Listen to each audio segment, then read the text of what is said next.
हाय सांगने नमस्कार जय जगन्नाथ। आज माने सांगने विश्वास करेंगे आम सहित गोटे एमती चमत्कार घटी। आज ठाकुर पूजा समय सकाଳେ पुओ कहता कि मामा तुम्हें तो कही जगा को सांग बनइले जगा निश्चय ता घर को डाक तो मु तो जगा को सांग बनई आउ जगा को सबू कथा कहूँ सब सेयार करुच्ची जगा कहीं घर को डाकनी कहल। ताकू मुझे कही कि बाबा तुम्हें जहाँ सहित सांग होच से कौन तुमको सब डाकुंट कि दिने दिने डाकुंट ना किसी अकेजन है तो से भाया जेहेतु जगह को तुम सांग बनईच सी भी तुमको गोटे दिन डाकबे। तो ये कहीकि मुझे बुझे देती माँ पुओ लंच सारिकी टिके रेस्ट नहीं जाइलु माने आम शोचु हठात घर कॉल आसला कि आउ चल आज पूरी जावा आम बाहर तुम माँ पुओ भी रेडी होगी था आम नहीं जीवु। मुझे शुणिकी मैंने निजे भी बिलीव कर पारे पूरा आश्चर्य होगली माने सतरे कि आ पूर्वर आम दुई थर एमती बाहरी लास्ट टाइम रे ही बंद हो जाइए एत कष्ट लगे।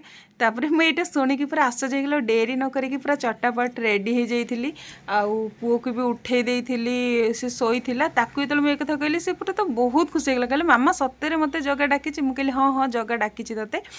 तापर आम जाइए मंदिर में पहुँची कहीं मंदिर पहुँचला बेलू 8टा 9टा राति हो जाइला। एक्चुअली आम आग सी बीच पलैलु जेहेतु संध्या टाइम रे मंदिर बहुत भिड़ रुआ को लेकिन जाऊँ से लगी आग सी बीच रे बुलाबुली सारी देइथिलु लास्ट जगह दर्शन सारिकी आसिलु। आ मु खाली एतिकी ठाकुर डाकु थाए कि भगवान जमती भिड़ न था छुआ को लेकिन जाऊँ। सत्य कथा बाहर ब्यारिकेड्रे किसी भी पूरा फांका थिला भितर ब्यारिकेड्रे आम जमा 10-15 मिनट ठिया जगह को बहुत सुंदर दर्शन है जगार।